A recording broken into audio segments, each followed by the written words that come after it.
o caso da carne, né? O hambúrguer, que é uma coisa preciosa pro americano médio, lá é o hambúrguer, que é a tradição deles, né? Aqui a gente gosta de picanha, mas Ô Simone, aqui a gente gosta de picanha. Ela falou isso com tanta naturalidade agora, né? Lá nos Estados Unidos, eles gostam de hambúrguer. Aqui no Brasil, nós gostamos de picanha. Ela falou isso como se todo brasileiro tivesse farto, com a mesa farta. É só picanha. Tá difícil até para comprar o ovo, quanto mais picanha. Então, fala pessoal, seja muito bem-vindo aqui ao nosso canal. Eu quero trazer para vocês essa entrevista aqui da Simone Tebet, a ministra do Lula. Ela foi na Jovem Pan dar uma entrevista e ela falou do sucesso que tá o governo Lula. Ela falou das tarifas do Trump, ela falou que o seu governo está trabalhando, está com a mão na massa, que o Lula é o presidente que tirou o país da crise, da fome, da miséria. E eu quero trazer aqui para vocês essa entrevista, pessoal, e fazer alguns comentários, porque eu estava olhando ela falando, eu digo, o quê? Ela está falando do Brasil? Ou ela está em outro país? Talvez ela esteja no Canadá, na Suécia, em algum outro país. Porque da maneira como ela falou, como ela pontuou o crescimento do Brasil, e nós estamos comendo picanha e aquela coisa toda. Então eu te convido a acompanhar esse vídeo comigo e fazer algumas reações. Mas antes de irmos para esse vídeo aqui, deixa aquele like, curte, comenta, compartilha, inscreva-se aqui no canal e bora assistir esse conteúdo com a ministra Simone Tebet. por isso que eu acho que são 2 tiros no pé, né? O primeiro, o papelão. É papelão, é coisa de moleque, é coisa de quem não ama o país, é coisa de quem não conhece da política, quem coloca a sua família acima da família brasileira, o papel, né, de um deputado federal eleito para servir ao país, né, dizendo, se não tiver anistia, se não resolver o problema do meu pai, nós vamos continuar operando a contrário aos interesses do povo brasileiro. Eu acho. Onde foi que ela ouviu esse discurso do Eduardo Bolsonaro dizendo que se não anistiasse o povo, se não anistiasse o pai dele, nós ia continuar trabalhando contra o Brasil? Que maluquice, que conversa é essa? Porque parece que a ministra aqui, para passar um pano para Alexandre de Moraes, né, é capaz de tudo. A esquerda, quando está diante da mídia, ela é daquele jeito. Eles inventam as narrativas, ninguém questiona, ninguém pesquisa, não são investigados. Se fosse um ministro da direita falando isso que ela falou, com certeza ela ia prestar conta. Mas, né, simplesmente ela quis dizer que o Eduardo Bolsonaro saiu do Brasil para ir para os Estados Unidos, buscar sanções contra o Brasil, e se não anistiar meu pai e os brasileiros, nós vamos continuar trabalhando contra o Brasil. Só na cabeça dela isso aqui.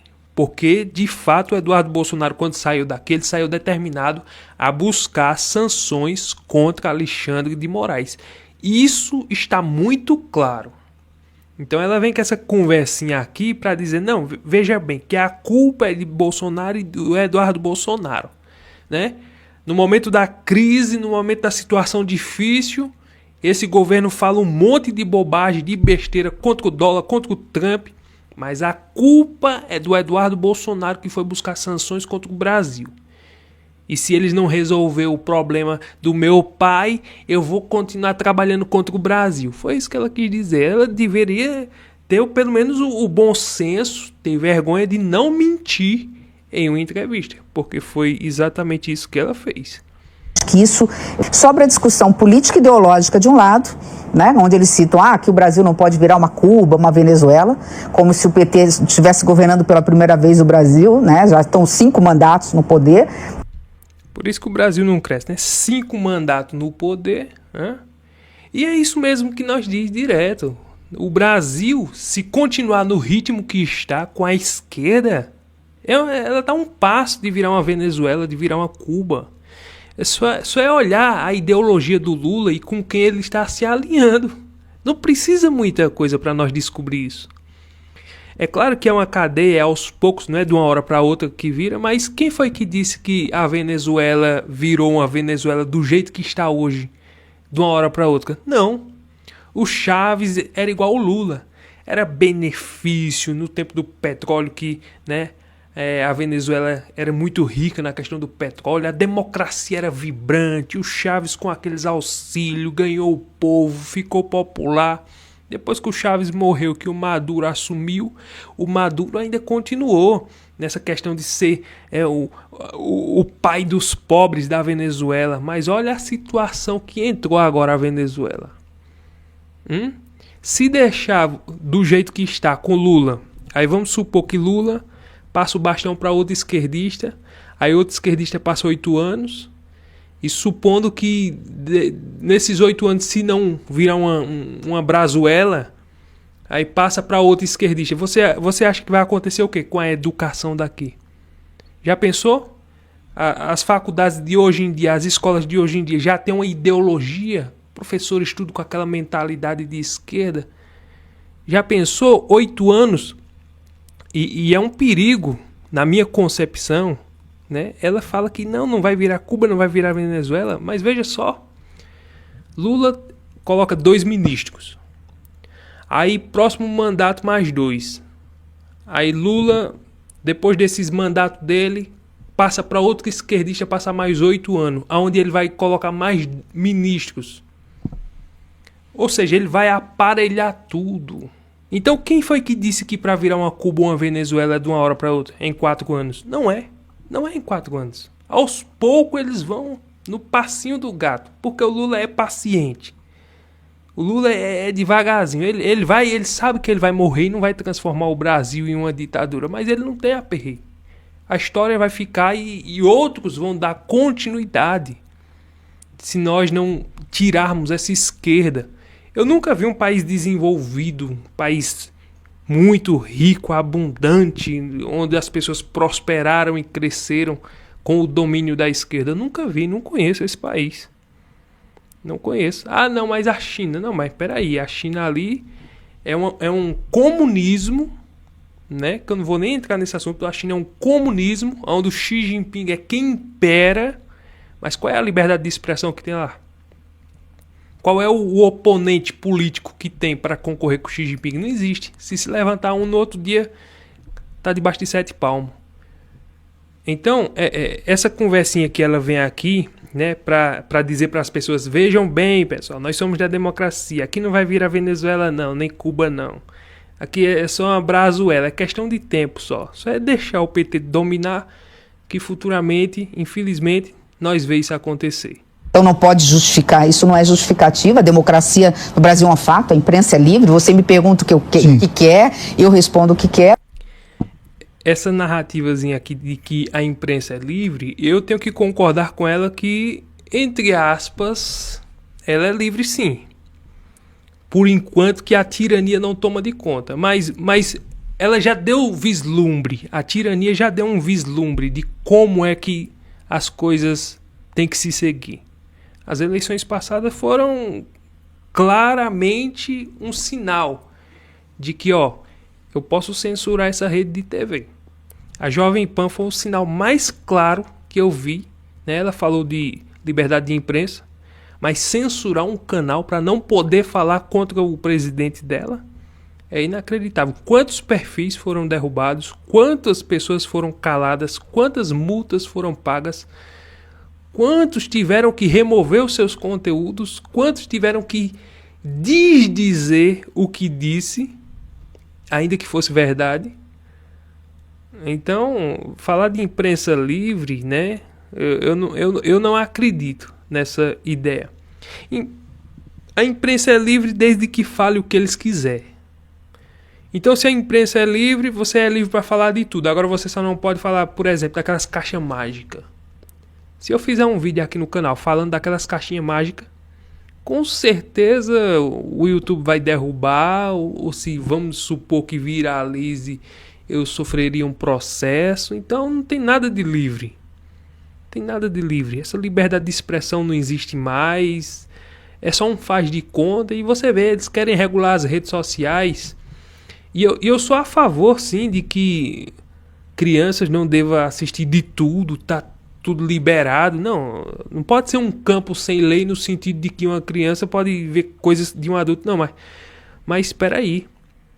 eles pegam essa conversa de regular justamente para fazer o que eles querem. Esse é o problema. É uma regulação que fale bem deles, e se falar mal, aí tem que ser derrubado. É fake news. Então, é complicado esse negócio de liberdade de expressão. Eu fico na dúvida. Tem liberdade de expressão? Tem imprensa livre? Eu não acredito muito nisso, não. Né? É o caso da carne, né? O hambúrguer, que é uma coisa preciosa pro americano médio, lá é o hambúrguer, que é a tradição deles, né? Aqui a gente gosta de picanha, mas Ô Simone Tebet, aqui a gente gosta de picanha. Ela falou isso com tanta naturalidade agora, né? Lá nos Estados Unidos, eles gostam de hambúrguer. Aqui no Brasil, nós gostamos de picanha. Ela falou isso como se todo brasileiro tivesse farto, com a mesa farta. É só picanha, é só carne de primeira. Minha filha, peraí, você também exagerou com essa sua conversa inacreditável. Qual é o brasileiro hoje que tá almoçando picanha? Hã? Quem ganha um salário mínimo tá comendo picanha? Não tá, minha filha, tá difícil até para comprar o ovo, quanto mais picanha. Então você vem com essas conversas, isso não se sustenta. A tradição deles, muito do que está acontecendo foi fruto de uma má influência. Acho que o governo do presidente Trump está sendo induzido a erro por inverdades, ou seja, por mentiras que estão sendo ditas em relação ao Brasil. Então, olha, eu fiz... Ela falou aqui que o governo Trump está sendo induzido, que o Eduardo Bolsonaro está fazendo a cabeça do Trump, como se ele tivesse esse poder manipulador de chegar no ouvido do Trump, entrar na casa de Trump, quem é que tá batendo ali? Eduardo Bolsonaro, tá aí, na porta da Casa Branca. Manda ele entrar pra cá. Vê só. E Eduardo Bolsonaro tem... Claro que ele tem muita influência lá, isso aí é um fato. Mas veja só, da maneira como ela tá falando, é como se o Trump fosse um bobão, um bobalhão que não soubesse pensar, que não sabe pesquisar, um homem que mora dentro de uma caverna. E Eduardo Bolsonaro é o grande pensador que vai lá no ouvido dele, dar as ideias todas. O Trump vai dizer, é mesmo, né? Vou seguir teus conselhos. Não, minha filha. O Trump tá vendo tudo o que tá acontecendo aqui. E você vem com essa desculpa de dizer que o Trump tá sendo induzido, mas em nenhum momento você fala das falas do seu presidente, das falas inadequadas, falas sem postura, falas de um homem que não pensa nas consequências. Foi exatamente isso que ele fez. Quando ele fala de desdolarizar, quando ele fala de moeda alternativa, quando ele fala, sabe, de uma moeda que não passe pelo dólar, ele está querendo fazer o quê? Ele tá simplesmente criando uma ameaça. Ele está sendo uma ameaça contra os Estados Unidos. Aí você vai olhar, o Donald Trump vai olhar e vai dizer, deixa isso pra lá, bobagem. Bobagem o quê? Por isso que essas tarifas estão vindo aí. O presidente daqui só está alinhado com os adversários dos Estados Unidos. Por isso que essas tarifas estão vindo também. Tudo é um bocadinho de cada coisa. As consequências. As falas do Lula antes das eleições, apoiando a Kamala Harris. Aí depois que o Trump ganha, criticando o Trump. Aí fica zombando, fazendo vídeo zombando do Trump. E aí, vamos comer jabuticaba. Aí fala mal do dólar. Mas ela não fala disso. O governo não fala disso. O governo só sabe colocar a culpa em Bolsonaro, Eduardo Bolsonaro. E eles estão lá agindo contra o Brasil. Essa é a narrativa. Essa é a narrativa. Não tem o que falar, né, minha filha? Campanha. Eu perdi a eleição, eu corri o Brasil, eu participei do segundo turno. Nós estamos falando de eleição absolutamente limpa. Essa conversa de eleição absolutamente limpa. Isso não tem nem o que dizer, né? Absolutamente limpa é quando uma eleição não puxa nem para um lado nem para o outro. Tem dois adversários aqui. O juiz está no meio, mas o juiz não vai tomar lado, então. E foi exatamente o que nós viu. Um adversário de um lado, esquerda, adversário do outro, direita. E o juiz no meio, pendendo para o lado da esquerda. Favorecendo a esquerda, apoiando a esquerda e censurando a direita. Então você chega e diz, nós tivemos eleições absolutamente limpas. Então você está dizendo uma inverdade. Isso não condiz, isso não é fato, isso não é realidade. É triste, né, ver que uma pessoa vai dar uma entrevista e fala tantas inverdades, que isso é um fato. Nós acabamos de sair do mapa da fome, Daniel. Nós acabamos de sair do mapa da fome, Daniel. Quem foi que saiu do mapa da fome? Quer dizer que então zerou, acabou a fome no Brasil. Ninguém nesse exato momento está dormindo com o estômago vazio. Essas conversas é inacreditável. A Simone Tebet, ela tem a coragem de vir aqui dizer que o Brasil saiu do mapa da fome, mas enquanto isso, os alimentos estão subindo, a inflação está subindo. Todo mundo saiu do mapa da fome, mas está mais difícil de comprar alimento. É inacreditável, né? O que significa que em 2 anos e meio nós colocamos a dignidade de ter café da manhã, almoço e jantar para mais 29 milhões de pessoas. Isso não é pouca coisa. É disso que se trata a política. É para isso que nós estamos. Desde o primeiro turno eu sabia de que lado eu estaria no processo, porque eu fui senadora com esse presidente. Eita, Simone Tebet, é inacreditável, né? Algumas pessoas lá no primeiro turno das eleições passadas disseram não, porque a Simone Tebet ela vai apoiar Bolsonaro. Eu digo, Simone Tebet vai apoiar Bolsonaro no segundo turno? Mas você viu aqui a revelação que ela disse agora? Desde o primeiro turno eu já sabia qual era o lado que eu ia estar. O lado do Lula, da esquerda. Então ela simplesmente ignorou tudo o que aconteceu. Petrolão, Mensalão. Ela que já condenou o Petrolão e o Mensalão quando estava no cargo de senadora. Ela bateu em cima. Simplesmente faz de conta que não existe Mensalão nem Petrolão. Se aliou ao governo de novo e tá aí, andando de mão dadas. Todos os que bateram em cima do Lula, que bateram em cima da corrupção, senadores, todos esses que são ministros, a Marina Silva, Simone Tebet, Geraldo Alckmin, todos falaram contra o Lula, contra o Mensalão, contra o Petrolão. E hoje fazem parte do governo que, eu não sei, o Geraldo Alckmin disse que o Lula estava voltando à cena do crime, mas decidiu voltar junto com ele. É inacreditável. Ah não, mas foi naquele momento de um clima amistoso ali. É muita incoerência isso. A Marina Silva disse que houve corrupção no governo do Lula. Ela disse que houve corrupção. E ela hoje é a ministra que cuida da pasta, né, da Amazônia ali. Ela cuida do meio ambiente. A Amazônia tá torrando, tá pegando fogo, mas ninguém diz nada. Não, o que importa é que o amor venceu. É só isso. É inacreditável. Eu fico olhando esses ministros do Lula. É um superando o outro. Inacreditável.